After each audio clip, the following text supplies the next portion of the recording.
Jaya plus நேயர்களுக்கு வணக்கம். இது அச்சு மஸ்லும் நிகழ்ச்சியை வழங்குவதற்காக அனுப்பிரியா டிசோசா நான். இன்றைய விருந்தினராக எஸ்பி லக்ஷ்மணன், பத்திரிகையாளர். வணக்கம் சார். அச்சு மஸ்லும் நிகழ்ச்சியில் செய்தித்தாள்களில் வரக்கூடிய செய்திகளை தான் நம்ம விவாதிப்போம். அந்த வகையில் இன்றைக்கி என்னென்ன முக்கியமான நிகழ்வுகள் நடந்திருக்கு அப்படின்றத பார்த்துடலாம். கர்நாடகாவில் குமாரசாமி அரசுக்கு அளித்து வந்த ஆதரவை 2 சுயேட்சைகள் வாபஸ் பெற்றிருக்காங்க. இதனால் அங்கே ஒரு பரபரப்பு ஏற்பட்டிருக்கு. குமாரசாமி அரசு கவிழும் அப்படின்ற ஒரு அபாய நிலைக்கு ஏற்பட்டிருக்கு. இதனால் காங்கிரஸ் எம்எல்ஏக்கள் ஒரு ரெசார்ட்டில் தங்க வைக்கப்பட்டிருக்காங்கன்னு ஒரு செய்தி வந்திருக்கு. இது குறித்து உங்களுடைய பார்வை சார்? இல்லை, கர்நாடக சட்டமன்ற தேர்தல் முடிவுகள் எந்த கட்சிக்கும் அறுதி பெரும்பான்மையை தரலை. தேர்தலுக்கு பிந்தைய கூட்டணியாக காங்கிரஸுக்கும் மதசார்பற்ற ஜனதாதளத்துக்கும் இடையில் கூட்டணி அமைந்த பிறகும் அவங்க ரொம்ப கம்ஃபர்டபுளாக அந்த ஆட்சியை அமைக்கலை. ஒரு நித்திய கண்டம் பூரணாயசுங்கிற முறையில், ஆனாலும் ஜனநாயக முறைப்படி ஃப்ளோர் டெஸ்ட் நடந்து அதில் பெரும்பான்மை நிரூபித்து இந்த ஆட்சி நடந்துக்கிட்டு இருக்கு. அப்படி நடந்துகிட்டு இருக்கிற ஒரு ஆட்சிக்கு தொல்லை தர்ற விதமாக இன்கம் டேக்ஸ் அனுப்புறது, அமலாக்க பிரிவு அனுப்புறதுன்னு சொல்லி பிஜேபி கடந்த சில மாதங்களாகவே அந்த வேலையை தொடர்ந்து பண்ணிகிட்ருக்கு காங்கிரஸ் தலைவர்களை நோக்கி. இது ஜனநாயகத்தில் ஏற்றுக்கொள்ளக்கூடிய நடைமுறையாக எனக்கு தெரியல. ஏன்னா உங்களுக்கு பதவி ஆசை இல்லாத அரசியல் கட்சி எதுவுமே கிடையாது, பிஜேபியும் அதுக்கு விதிவிலக்கு இல்லை. ஆனால் ஆட்சியில் அமர்ந்திருக்கிற ஒரு கட்சிக்கு, ஒரு கூட்டணிக்கு குறைந்தபட்ச கால இடைவெளியை ஒரு அவகாசமாக கொடுக்கணும். அவர்களை ஆட்சி செய்ய விட்டுட்டு அவர்களை குறிப்பிட்ட திட்டங்களில் தவறு செய்கிறாங்க, மாநிலத்தினுடைய நலனை பறிகொடுக்குறாங்க, உரிமைகள் பறிபோகிற போது வேடிக்கை பார்க்குறாங்கன்னு இப்படி ஒரு லாஜிக்கல் இஷ்யூஸை கிளப்பி, பொதுமக்கள் நலன் சார்ந்த பிரச்சனைகளை கிளப்பி, அதன் அடிப்படையில் இந்த அரசு நீடிக்கக்கூடாதுன்னு ஒரு கோஷத்தை மக்கள் முன்னாடி முதல்ல வச்சு அதுக்கு ஒரு ஆதரவு தளத்தை பெருக்கிக்கிட்டு தான் இந்த மாதிரியான அரசியல் சேஷ்டைகளில் எந்த கட்சியும் ஈடுபடணும். அது தவிர்க்க முடியாது, அல்லது ஒரு சட்டத்துக்கு புறம்பாடுனா கூட நான் சொல்கிறேன். உங்களுடைய முதல் முயற்சி மக்களை நோக்கியதாக தான் இருக்கணும்.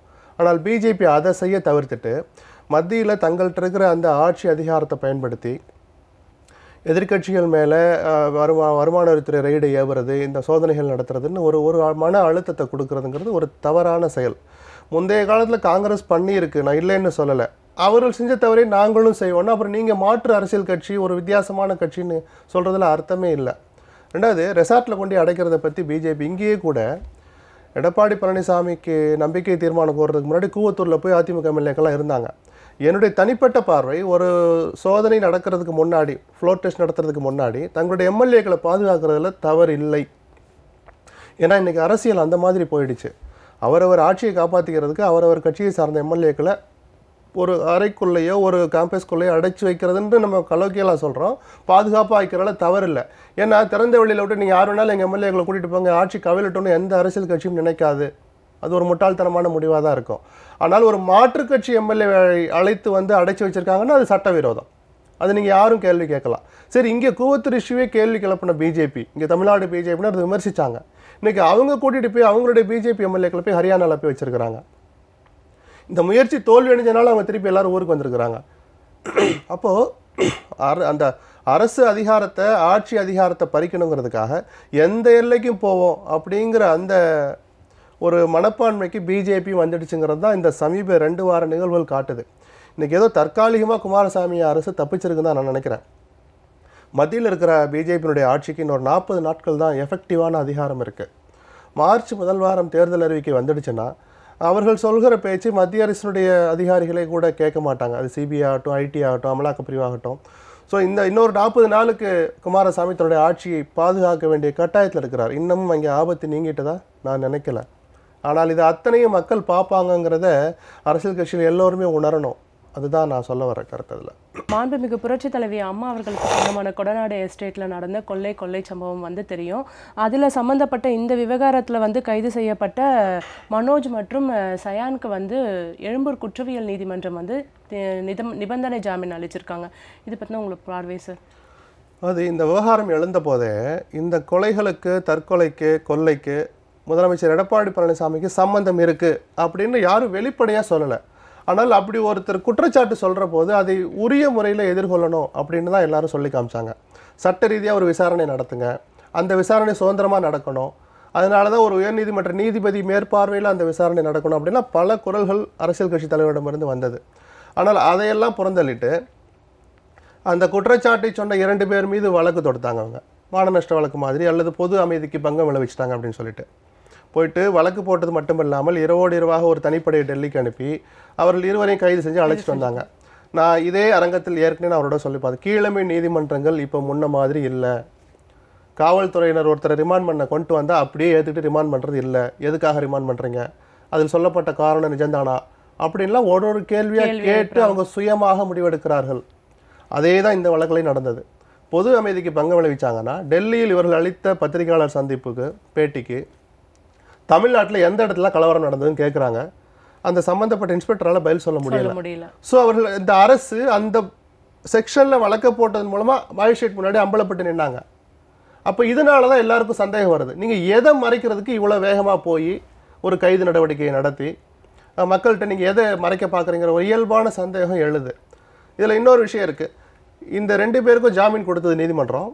அந்த ஜாமீன் பிணையம் கொடுத்தது, அந்த ஜாமீன் உத்தரவாதம் அளித்தது திமுகவினர் அப்படின்னு நேற்று பொதுக்கூட்டத்தில் முதலமைச்சர் எடப்பாடி பழனிசாமி பேசியிருக்கிறார். இதில் எனக்கு ஆச்சரியமே இல்லை.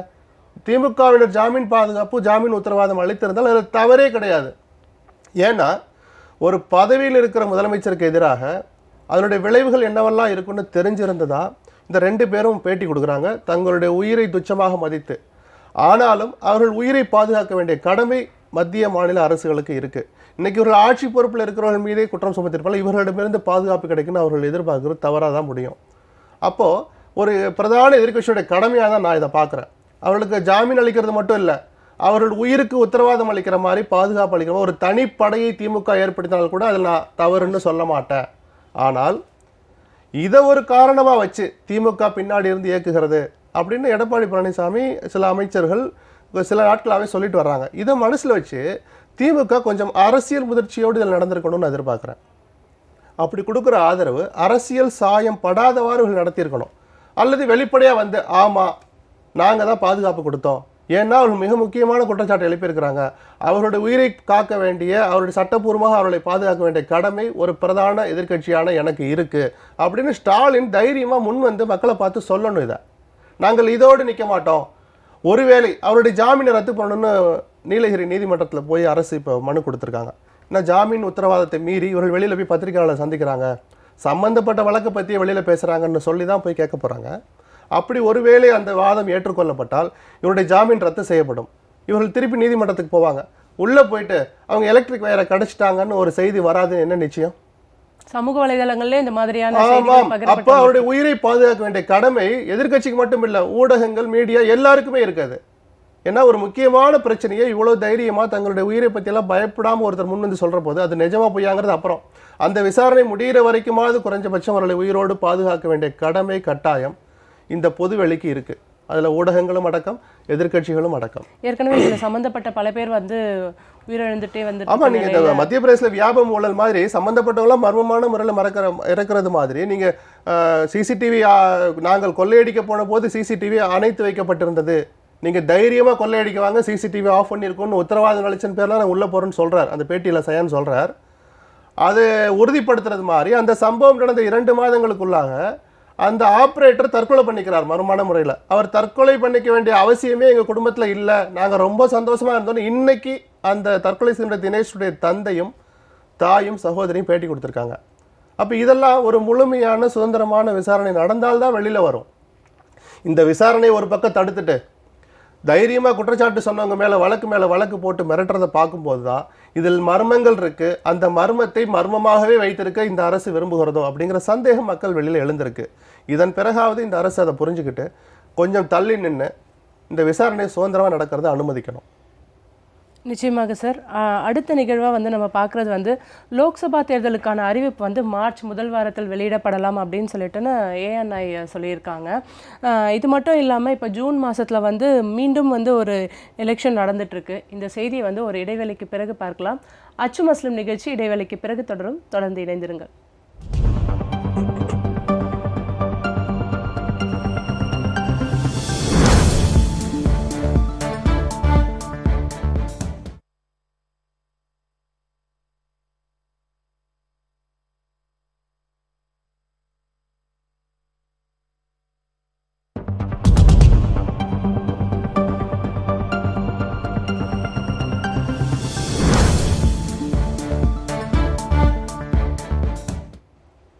அச்சு மஸ்லும் நிகழ்ச்சி தொடர்கிறது. சார், அடுத்த நிகழ்வாக நம்ம ஏற்கனவே பேசின மாதிரி லோக்சபா தேர்தலுக்கான அறிவிப்பு வந்து மார்ச் மாதம் முதல் வாரத்தில் வெளியிடப்படலாம்னு வந்து தகவல் வெளியாயிருக்கு. அது மட்டும் இல்லாமல் இந்த தேர்தல் வந்து 7 கட்டங்களாக நடக்க போகுது, 6-7 கட்டங்களாகன்னு சொல்லியிருக்காங்க. லோக்சபா தேர்தலுக்கான பதவிக்காலம் வந்து ஜூன் மாதத்தில் முடிவடைற நிலையில் இதை எதிர்கொள்ள கட்சிகள் அனைத்தும் கட்சிகள் அனைத்தும் வந்து தயாராகியிருக்காங்க. இது பற்றின உங்களுடைய பார்வை? இல்லை, அரசியல் கட்சியில் தயாராகிட்டாங்கிறது கடந்த ஒரு மாதமாகவே தமிழ்நாட்டில் தொடங்கி தேசிய அளவில் கூட்டணிகள் அமைக்கிறது, யார் எங்கே இருக்கிறா, யார் வெளியே போகிறா அப்படிங்கிறதெல்லாம் தெரிஞ்சு போயிடுச்சு. இதெல்லாம் அரசியல் கட்சியினுடைய தலைவலி, அவருடைய பிரச்சனை. தேர்தல் ஆணையத்துக்குன்னு அதன் மீது 1000 விமர்சனங்கள் இருந்தால் கூட தன்னாட்சி அதிகாரத்தை, தன்னாட்சியினுடைய அந்த உணர்வுகளை எல்லாம் அது கொச்சைப்படுத்துது, அதை உறுதிப்படுத்துகிற மாதிரி சில முடிவுகளை சிலருக்கு சாதகமாக எடுக்குதுன்ற அந்த விமர்சனங்கள் தேர்தல் ஆணையத்தின் மீது இருந்தால் கூட ஒரு பக்கம், இந்தியா மாதிரியான ஒரு பரந்துபட்ட தேசத்தில் ஜனநாயக ரீதியாக ஒரு தேர்தல் நடத்துறது மிகப்பெரிய சவாலான ஒரு காரியம்தான். அப்போது பாதுகாப்பு, நேர்மையான தேர்தல், இதையெல்லாம் உறுதிப்படுத்துகிற மாதிரி 7 கட்டம் இல்லை, 10-15 கட்டங்களாக கூட தேர்தல் நடக்கும். ஏன்னா பாதுகாப்போடு நடத்துகிறோன்னா பாதுகாப்பு படை வீரர்கள் அந்த மாநிலத்துக்கு கொண்டு போய் சேர்க்கிறது, அங்கேயே பதட்டம் நிலவுகிற தொகுதிகளில் அது ஒரு தனி கட்டமாக ஒரு தேர்தல் நடத்துறதுன்னு பல ஒரு சவாலான ஃபேக்டர் இதில் இருக்குது. அந்த அடிப்படையில் தான் அவங்க 2 நாட்களுக்கு முன்பிருந்தே அதற்கான ஆலோசனை முதல் கட்டமாக தொடங்கிட்டாங்க. அதில் முதல் விஷயமா அவங்க சொன்ன காரியம் என்னென்னா, உள்ளூர் அதிகாரிகள் அந்த சொந்த ஊர்லேயே பணியாற்றுறவங்க, ஒரே இடத்துலையே 3 ஆண்டுகளாக பணியாற்றுபவர்கள், காவல்துறையை பொறுத்த வரைக்கும் எஸ்ஐலேருந்து ஐஜி வரைக்கும், வருவாய்த்துறையை பொறுத்த வரைக்கும் தாசில்தாரில் ஆரம்பித்து கலெக்டர் வரைக்கும் ஐஏஎஸ் அதிகாரிகள் ஒரே இடத்தில் 3 ஆண்டுகள் பணியாற்றியிருந்தால் அவர்களை பூரா பிப்ரவரி மாதத்தை இறுதிக்குள்ளாக வேறு இடங்களுக்கு மாற்றுங்கன்னு முதல் உத்தரவு போட்டாங்க. ஏன்னா அந்த இன்ஃப்ளூயன்ஸை அவங்க பயன்படுத்தலாம் அப்படிங்கிறது தான். இதையெல்லாம் மீறி தவறு நடக்கிறது அது இயற்கை. ஆனால் ஒரு குறைஞ்சபட்ச ஒரு தவறை தடுக்கலாம், அதுக்கான முதல் கட்டமாக இந்த உத்தரவு போட்டிருக்காங்க. அது இன்னையிலேருந்து செயல்பாட்டுக்கு வர ஆரம்பிக்கும். அது அதிகாரிகளை கண்டறிஞ்சு அவரெல்லாம் மாற்ற பண்ணி ஒரு பக்கம் நடக்கும். ரெண்டாவது, இந்த 7 கட்டம் 8 கட்டம் நம்ம சொன்னோம் இல்லையா, இது இயல்பான ஒரு விஷயம் தான். நான் ஏற்கனவே சொன்ன மாதிரி பாதுகாப்பு விஷயங்களுக்காக இத்தனை கட்டங்களாக நடத்தினாதான் அது நியாயமான தேர்தலாக அது நடக்கும். அப்படி நடக்கிற போது உள்ளூர் பண்டிகைகள், அங்கே தேர்வு நடக்கிற மாதம் இது. நீங்கள் ஜூன் மாதம் பதவிக்காலம் முடிகிறதுனால ஏப்ரல்லேருந்து தொடங்கினாதான் 2 மாதங்கள் அந்த தேர்தல் நடத்த முடியும். குறைஞ்சபட்சம் தோராயமாக சொன்னால் ஒரு 10 கட்டங்களாக தேர்தல் நடக்குதுன்னா ஏப்ரல் மாதம் முழுக்க ஆரம்பித்து மே மாதம் கடைசி வரைக்கும் நடந்தால் தான் அந்த 10 கட்டங்கள் அதுக்குள்ளே அடக்க முடியும். அதை மனசில் வச்சு தான் அவங்க மார்ச் முதல் வாரம் ஒரு மாதத்துக்கு முன்னாடி நோட்டிஃபிகேஷன் விடணும். அன்னையோட இந்த ஆட்சி காலம் எஃபெக்டிவாக முடிஞ்சு போயிடுது. அதனால தான் நான் சொன்னேன், 40 நாள் தான் இந்த அரசுக்கான ஆயுட்காலம். தங்களுடைய அதிகாரங்களை காட்டுறது இது எல்லாமே 40 நாள் தான் மீதி இருக்குது அப்படின்னு நான் சொன்னது காரணம் அதுதான். ஸோ ஒரு மிகப்பெரிய சவாலான பணியை கடந்த 2 நாட்களாக தேர்தல் ஆணையம் தொடங்கியிருக்கு. அது வெற்றிகரமாக முடியணுன்றது தான் பொதுமக்களுடைய எதிர்பார்ப்பு. நியாயமான தேர்தலாக அது இருக்கணும் அப்படின்ட்டு. சார், சிறிது காலத்துக்கு முன்னாடி காங்கிரஸ் தலைவர் ராகுல் காந்தி கூட சொல்லியிருந்தாரு, ஓட்டிங் மிஷின் வந்து மிஷினில் இருக்கக்கூடாது, மேனுவலாக இருக்கணும் அப்படின்ற மாதிரி சொல்லியிருந்தார் எண்ணிக்கைகளில். வரும் தேர்தலில் அந்த மாதிரியான விஷயங்கள் ஏதாவது மாறுதலுக்கு உட்படும்? இல்லை, இனிமேல் அதை மாற்றுறதுக்கான கால இடைவெளி குறைவாக இருக்குது. நீங்கள் அதை ஓட்டுச்சீட்டு முறையாக மாற்றணும்னா அது மிகப்பெரிய டாஸ்க், அது நடக்காது. ஆனால் ஒரு மிஷினில் சந்தேகம் இருக்குன்னா நீங்கள் அந்த வாக்குச்சாவடி முகவர்களை எல்லா அரசியல் கட்சிகளும் ஒரு பூத்துக்கு ஒரு ஆளை நியமிக்கிறாங்க. அவங்க முன்னாடி எங்களுக்கு செஞ்சு காட்டுங்க, அதை திறந்து காட்டுங்கன்னு சொல்லி தாராளமாக கேட்கலாம். இது நாள் வரைக்கும் ஒரு மிஷினை ஓப்பன் பண்ணி காட்ட சொன்னீங்கன்னா இனிமேல் ஒரு 5 மிஷின் 10 மிஷினை காட்டுன்னு கூட சொல்லி கேட்கலாம். அப்போ தான் அந்த சந்தேகம் அரசியல் கட்சிகளுக்கு மட்டும் இல்லை, மக்கள் மத்தியில் சந்தேகம் தீர்றதுக்கு ஒரு வழி ஏற்படும். நான் தாமரையை அமைக்கினா கை சின்னத்தில் லைட் எரியுது, கை சின்னத்தில் ப்ரெஸ் பண்ணினா தாமரையில் லைட் எரியுன்ற குற்றச்சாட்டு எல்லா தேர்தல்லையும் அங்கங்கே ஒழிக்குது. பிஜேபி மேலே இப்போ ஒரு பயம் கலந்த ஒரு சந்தேகம் எல்லாருக்குமே எழுந்திருக்கு. ஏன்னா நகர்ப்பகுதிகளில் எல்லாம் அவங்க ஜெயிக்கிறாங்க, கிராமப்புறங்களில் அவங்க தோக்குறாங்க, அப்படி சில பல லாஜிக்கை சொல்லி இந்த குற்றச்சாட்டை எழுப்புறாங்க. இந்த சந்தேகங்களை நீக்கிற மாதிரி அந்த ஓட்டிங் மிஷினை நிரூபித்த செய்முறை விளக்கங்களை செய்து காட்டணும். இனிமேல் அது ஓட்டுச்சீட்டு முறையாக மாறும்னு நான் எதிர்பார்க்கல. அது இயலாத காரியமும் கூட. குறைஞ்சபட்சம் இந்த தேர்தலுக்கு கால இடைவெளி ரொம்ப குறைவாக இருக்குது. நிச்சயமா சார். அடுத்த நிகழ்வா என்ன அப்படின்றத பார்த்துடலாம். இது வந்து கல்வித்துறை சம்மந்தப்பட்டது. தமிழகம் முழுவதும் அரசு பள்ளிகளில் ஆங்கில வழி கல்வி முறைக்கு வந்து எவ்வளோ கட்டணம் அப்படின்றத வந்து வெளியிட்டிருக்காங்க. ஒரு தகவல் அறியும் உரிமை சட்டம் மூலயமா வெளியிட்டிருக்காங்க. இந்த கட்டணத்தை மீறி வசூலித்தால் கடும் நடவடிக்கை எடுக்கப்படும்னு கல்வித்துறை வந்து எச்சரிக்கை விடுத்துள்ளது. இல்லை, இந்த செய்திக்கு போகிறதுக்கு முன்னாடி இன்னைக்கு செய்தித்தாள் வந்திருக்கு இன்னொரு செய்தியை நான் சுட்டி காட்டுறேன். ஒரு தனியார் நிறுவனம் நடத்திய ஒரு ஆய்வில் 8ஆம் வகுப்பு படிக்கிற மாணவர்கள் மத்தியில் ஒரு ஆய்வு நடத்தியிருக்கிறாங்க. அரசு பள்ளிகளில் படிக்கிற மாணவர்கள்கிட்ட அவர்கிட்ட இங்கிலீஷ் புத்தகத்தை கொடுத்து 2ஆம் வகுப்புக்கான ஆங்கில புத்தகத்தை கொடுத்து அதை படிக்க சொல்கிறாங்க. ஒரு பேராவை, அந்த பேராவை சகஜமாக எளிதாக அவர்களால் படிக்கவே முடியல. 8ஆம் வகுப்பு படிக்கிற மாணவனால் 2ஆம் வகுப்பு படிக்கிற மாணவனுடைய ஆங்கில புத்தகத்தை படிக்க முடியலை. இது மிகப்பெரிய அதிர்ச்சிக்குரிய விஷயம். ஆனால் அந்த யதார்த்தம் என்னன்னு எனக்கு புரியும். என்னென்னா கிராமங்களில் இன்றைக்கி கல்வி நிலை அப்படி தான் இருக்குது.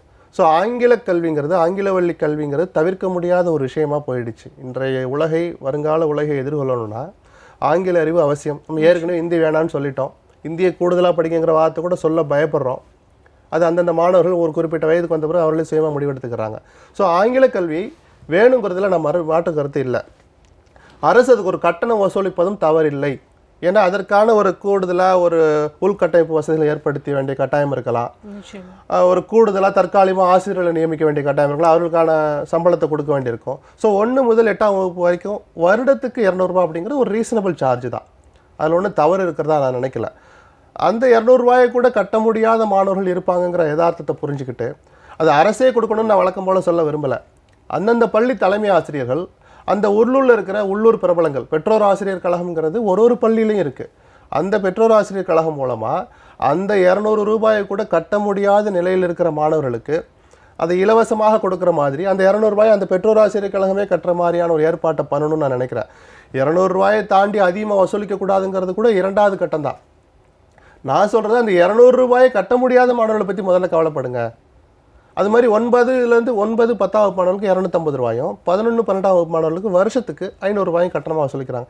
இது ரொம்ப ஒரு எளிமையான கட்டணமாக தான் நான் பார்க்குறேன். அந்த எளிமையான கட்டணத்தை கட்ட முடியாமல் இருக்கிற மாணவர்களை மனதில் வைத்து பெற்றோர் ஆசிரியர் கழகங்கள் இந்த விஷயத்தை ஒரு மிகப்பெரிய சவாலாக, ஒரு அவசியமான ஒரு கடமையாக நினச்சி அதில் ஈடுபடணும்னு நான் கேட்டுக்கிறேன். அதுதான் ஆங்கில வழி கல்வியை சும்மா கொள்கை அளவில் நாங்கள் கொண்டு வந்துட்டோன்னு இல்லாமல் அதை எஃபெக்டிவாக அமல்படுத்தணும்னா இந்த கஷ்டங்கள் தெரியாத அளவுக்கு அந்த மாணவனை படிக்க வைக்கணும்.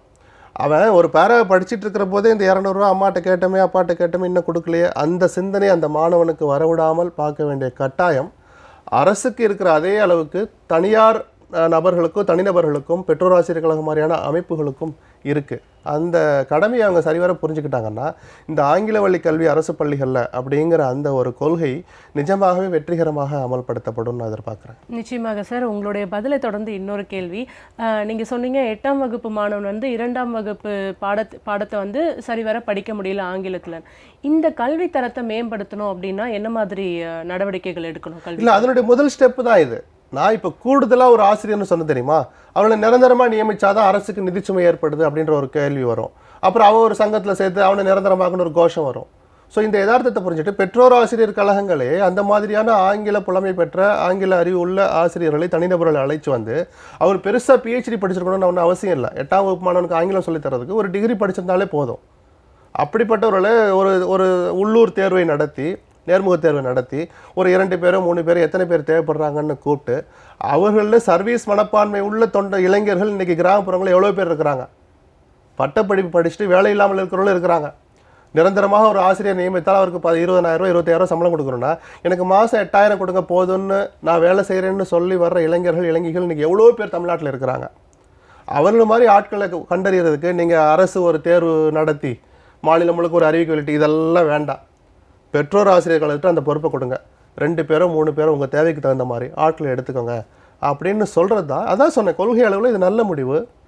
இதை எஃபெக்டிவாக அமல்படுத்தினாலே நாம் அந்த திசையை நோக்கி போவோம். இது இன்றைக்கி ரிசல்ட் வரும்னு இல்லை, இன்றைக்கி நம்ம ஆரம்பித்தாதான் வரப்போகிற சில வருடங்களில் அதற்கான ஒரு பலனை நம்ம எதிர்பார்க்க முடியும், கண்ணால் பார்க்க முடியும். அதை காதால் கேட்க முடியும். பேரண்ட்ஸ் டீச்சர்ஸ் அசோசியேஷன் இதை முன்னெடுப்பாங்க அப்படின்றதுக்கு காலம் தான் பதில் சொல்லணும். அடுத்த நிகழ்வாக வந்து நம்ம பார்க்க போகிறது வந்து முதலமைச்சர் எடப்பாடி பழனிசாமி தலைமையில் தமிழக அமைச்சரவை கூட்டம் நடைபெற்றது. இதில் வந்து உலக முதலீட்டாளர் மாநாடு குறித்து ஆலோசனையும் நடத்தப்பட்டது. அப்போது வந்து 11 புதிய தொழிற்சாலைகள் தொடங்க வந்து தமிழக அமைச்சரவை வந்து ஒப்புதல் அளித்திருக்கு. இதை பற்றி உங்களுடைய பார்வை? அது வரவேற்கப்பட வேண்டிய விஷயம்தான். ஜெயலலிதா உயிரோடு இருந்த போதே ஒரு மாநாட்டை நடத்தினார், வெற்றிகரமாக நடத்தினார். அதில் சில குறைபாடுகள், அதில் சில திட்டங்கள் நிறைவேற்றப்படல இருக்கிற அந்த சங்கடங்கள் இதெல்லாம் இருந்தது. அதையெல்லாம் களையிற மாதிரி இந்த மாநாடு நடந்தால் அது வரவேற்கப்பட வேண்டிய ஒரு விஷயந்தான். எங்கே சிக்கல் வருதுன்னா, இந்த மாதிரி கொள்கை ரீதியாக முடிவெடுத்து அறிவிக்கிறது சுலபமாக இருக்குது. ஒரு நிறுவனம் அந்த கொள்கைப்படி உள்ளே வந்து அந்த தொழிற்சாலை துவங்குற போது சிங்கிள் விண்டோ சிஸ்டம்லாம் ஆரம்பத்துலேருந்து கொண்டுட்டு வர்றாங்க தான். ஆனாலும் நடைமுறைக்கு வர்ற போது அந்த லைசன்ஸ் இல்லை, இந்த லைசன்ஸ் இல்லை, ரெவென்யூவில் லேட் ஆகுது அப்படிங்கிற குறைபாடுகள் தர்மசங்கடல் இன்னைக்கு வரைக்கும் தொடர்ந்துக்கிட்டு தான் இருக்குது. ஸோ அந்த குறைபாடுகளை இனிமேலாவது தவிர்க்கிற மாதிரியான இந்த மாநாடு அமையணும். 1. ரெண்டாவது, இந்த விமான உதிரி பாகங்கள் தயாரிக்கிற விஷயமா கொள்கை முடிவு எடுத்திருக்கிறோம் அப்படின்னு ஒரு தகவல் வருது. அந்த கொள்கை என்னன்னு வெளியில் வந்தால் தான் நம்ம அதை பற்றி விவாதிக்க முடியும். ஏன்னா இந்த கேபினெட் மீட்டிங்க்கு முன்பாக அமைச்சர்கள் தங்கமணி வேலுமணி போய் பாதுகாப்புத்துறை அமைச்சர் நிர்மலா சீதாராமனை போய் சந்திச்சுட்டு வந்தாங்க. ஸோ அந்த சந்திப்புக்கு பிறகு தான் இந்த கொள்கை, இந்த கேபினெட் மீட்டிங், கடந்த கேபினெட் மீட்டிங்கில் இந்த விவாதம் ஒரு பொருளாக வைக்கப்பட்டது, இந்த சப்ஜெக்ட். அப்போது அந்த கொள்கை நிஜமாகவே தமிழ்நாட்டு நலனை முன்னிறுத்தி தானா, இல்லை பிஜேபி அரசு எதையாவது இங்கே செய்ய நினைக்குதா, இல்லை அந்த பிஜேபி அரசு தமிழ்நாட்டு மக்கள் நலனை மனசில் வச்சு தான் அந்த கொள்கையை கொண்டு வருதா அப்படிங்கிறது அந்த கொள்கை வெளியில் வந்தால் தான் நாம் அதை ரீட் பண்ண முடியும். அதை எல்லோரும் அதை கவனிக்கிறாங்கங்கிற விஷயத்தை நான் இங்கே பதிவு பண்ண விரும்புகிறேன். ஏன்னா நிர்மலா சீதாராமனை சந்தித்துட்டு வந்த பிறகு தான் கேபினெட் மீட்டிங் அஜெண்டாவில் அந்த பாயிண்ட்டை சேர்க்குறாங்க. அது நிஜமாகவே மக்களுக்கு நன்மை பயக்கிற கொள்கையாக இருந்தால் நம்ம அதை மனப்பூர்வமாக வரவேற்கலாம். அதில் ஏதாவது உள்ளூர சில காரணங்கள் இருக்குதா, அது மக்களை இந்த விதத்தில் பாதிக்குதா, விவசாய நிலங்களை பாதிக்குதான்னு முதல்ல பார்க்கணும். நான் சொல்ல வர அர்த்தம் அதுதான். தொழிற்சாலைகள் வர்றதை பற்றி யாரும் வேணான்னு சொல்ல போகிறதில்ல. ஆனால் அதன் மூலமாக ஒரு பெருமளவு விவசாயத்தை அழிச்சிட்டு தான் தொழிற்சாலை வருதுன்னா, அப்படிப்பட்ட தொழிற்சாலை வேணாங்கிற கோஷமும் தமிழ்நாட்டில் ஒழிச்சுக்கிட்டே இருக்குது. அதையும் மனசில் வச்சு அந்த தொழிற்கொள்கை அமைஞ்சிருக்காங்கிறத அரசு அதை அதிகாரப்பூர்வமாக வெளியில் சொன்ன பிறகு நம்ம பாதிக்கலாம். அதை நிச்சயமா சார். அடுத்த நிகழ்வாக நம்ம பார்க்க போகிறது வந்து மக்களுடைய டேட்டா என்பது எண்ணெய் வளம் போன்றது. இந்த டேட்டாக்களை இந்தியர்கள் தான் நிர்வகிக்கணும், உலகமயமாக்கப்பட்ட நிர்வாகத்தால் நிறுவனங்களால் நிர்வகிக்கக்கூடாது அப்படின்னு சொல்லிட்டு அம்பானி சொல்லியிருக்காரு. இது குறித்து உங்களுடைய பார்வை? அம்பானி அவர் இருக்கிற துறைக்கு தகுந்த மாதிரி அந்த ஒப்பீட்டை செஞ்சிருக்கிறார். முகேஷ் அம்பானி எண்ணெய் வளங்கிற அவருடைய ஒர்த்தினஸ் சொல்கிறதுக்காக அப்படி சொல்கிறார். பொதுவாகவே ஃபேஸ்புக் அல்லது வாட்ஸ்அப் இதில் எல்லாம் நாம் கொடுக்குற தகவல்கள் இன்றைக்கி யாரோ உலகம் முழுக்க எடுத்து அதை வணிக ரீதியாக பயன்படுத்துகிறாங்கன்னு சொல்கிறோம். சரி, அது வணிக ரீதியாக நின்றுட்டால் கூட நம்ம வரைக்கும் ஒரு தனிநபரை அது பாதிக்காது. ஆனால் அவருடைய அந்தரங்க விஷயங்களை தெரிஞ்சுக்கிட்டு நாளைக்கு அவங்க என்ன பண்ண போகிறாங்க, யாரெல்லாம் அவர்களிடமிருந்து அந்த இதை வாங்கியிருக்கிறாங்கன்னு நமக்கு தெரியாது. டேட்டாஸ் சமீப சில மாதங்களாக வெளியில் வர தகவலை பார்த்தா நம்மை பற்றின விவரங்களை யாரோ கையில் வச்சுக்கிட்டு அதை அலசிக்கிட்டு இருக்கிறாங்க. அதை அரசியல் ரீதியாக பயன்படுத்தலாம்னு சில அரசியல் கட்சிகள் போய் அப்ரோச் பண்ணுறாங்க. ஸோ இதையெல்லாம் மனசில் வச்சு யாரோ ஒருத்தட்ட கொடுக்க வேண்டாம், இந்தியர்களே அதை நிர்வகிப்போன்னு அம்பானி சொல்கிறார். இது அம்பானி சொல்கிறது தான் எனக்கு பயமாக இருக்குது. என்னென்னா இந்தியர்கள் நியமிப்போம், இவர் என்ன பண்ணுவார்னா நாங்கள் நிர்வகிக்கிறோம்னு சொல்லிட்டு அது அம்பானி நிறுவனத்துக்கே அதை கொண்டு கொடுப்பாங்க. சரி, அதை வெறும் வர்த்தகத்துக்கு மட்டும் பயன்படுத்திக்கிட்டா கூட பரவாயில்ல. ஆனால் மற்ற போட்டியாளர்கள் பூரா அடித்து ஒடிச்சிக்கிற அளவுக்கு அந்த டேட்டாவை பூரா ஒரு மோனோபோலியை தானே நிர்வகிக்கணுன்ற முடிவுக்கு அம்பானி வந்துடுவார். அம்பானி மட்டும் இல்லை, எந்த தனிநபரும் யாருடைய தனிநபர் விவரங்களையும் நிர்வகிக்கிறத ஒரு மோனோபோலியாக கொடுக்கக்கூடாது. அது ஒரு அரசின் கட்டுப்பாட்டில் அரசின் கண்காணிப்பிலே இருக்கணும்னு தான் நினைக்கிறேன். இது ஒரு பக்கம். இப்படியெல்லாம் அவங்க எடுத்துக்குவாங்களா இவங்க எடுத்துக்குவாங்களான்னு ஒரு தனிநபர் எந்த நேரமும் அச்சத்தில் இருக்கிறத விட எந்த தனிநபரும் ஃபேஸ்புக் மாதிரி குறிப்பாக ஃபேஸ்புக்கில் ஒரு அந்தரங்க விஷயங்களை பதிவிடுறதை தவிர்க்க வேண்டிய கட்டாயம் வந்திருக்கு. அப்படிங்கிற அந்த அடிப்படை விஷயத்தை எல்லாரும் புரிஞ்சிக்க வேண்டிய காலம் வந்திருக்கு. நான் என்னுடைய இதை பூரா போடுவேன், அவன் எடுக்கக்கூடாது இவன் எடுக்கக்கூடாதுன்னு சொல்கிற உரிமை உங்களுக்கு கிடையாது. இன்றைக்கி தொழில்நுட்பம் வளர்ந்துடுச்சு. நீங்கள் என்னதான் லாக் பண்ணி வச்சாலும் திறந்து எடுக்கிற வசதிகள் வந்த பிறகு உங்களுடைய அந்தரங்கங்களை பொதுவெளியில் அம்பலப்படுத்துவதை இனிமேலாவது பொதுமக்கள் குறைக்க வேண்டிய கட்டாயம் வந்திருக்கு. இது அம்பானி சொல்கிறாரா இல்லை அங்கே வெளிநாட்டு நிறுவனங்கள் யாராவது சொல்கிறாங்களாங்கிறலாம் ரெண்டாவது. நம்மளை நாமளே பாதுகாக்க வேண்டிய கட்டாயத்தில் இருக்கிறோம். ஸோ உங்களை நீங்களே முதல்ல சுய கட்டுப்பாட்டுக்குள்ளே வச்சுக்கோங்க. அதன் பிறகு கொடுக்குற அடிப்படை தகவல்களை அரசின் கண்காணிப்பில் நடக்கிற ஒரு நிறுவனம் கண்காணிக்கணும், கட்டுப்பாட்டில் வச்சுக்கணுங்கிறது என்னுடைய எதிர்பார்ப்பு. நிச்சயமா சார். கடைசி நிமிடத்தில் இருக்கும். கடைசியாக ஒரே ஒரு செய்தி. சிட்னியில் நடந்த ஆஸ்திரேலியாவுடனான ஒரு நாள் போட்டியில் வந்து இந்தியா 34 ரன்கள் வித்தியாசத்தில் வந்து வெற்றி அடைஞ்சிருக்கு. இது பற்றினது உங்களுடைய? இதில் ரெண்டே விஷயம் தான் சொல்லணும். அந்த நேற்று நடந்த ஆட்டத்தில் ஆட்ட நாயகன் விருது பெற்ற சஹால் 28 வயசு, தொடர் நாயகன் விருது பெற்ற தோனிக்கு 38 வயசு. திறமையை வெளிப்படுத்துறதுக்கு வயசு ஒரு தடை இல்லை. சீனியருங்கிறதுனாலே அணியில் இடம்பெற்றதுனால நான் எப்படி வேணாலும் விளையாடலாம் அப்படிங்கிற ஒரு மெசேஜை கொடுக்காம ஆஸ்திரேலிய மண்ணில் வெளிநாட்டு மண்ணில் தொடர்நாயகன் விருது பெற்றவங்கள வயதானவர்களில் கவாஸ்கரை பின்னுக்கு தள்ளி 38 வயசு நடந்துட்டு இருக்கிற தோனி தொடர்நாயகன் விருது பெற்றது இளைஞர்களுக்கும் ஒரு பாடம். ஒரு மரியாதையின் காரணமாக கடந்த கால வரலாறுகள் கடந்த கால திறமையின் காரணமாக அணியில் இடம்பெற்றிருக்கிற வயது முதிர்ந்தவர்களுக்கும் ஒரு பாடம், ஒரு உந்து சக்தியா நேற்று அமைஞ்சதுங்கிற ஒரு நல்ல செய்தியை நேற்று நான் பார்த்தேன். நிச்சயமாக சார். இன்றைய விருந்தினராக பங்கேற்றமைக்காக நன்றி சார். நன்றி. அச்சு மஸ்லிம் நிகழ்ச்சி நிறைவு பெறுகிறது. மீண்டும் சந்திக்கிறேன். வணக்கம்.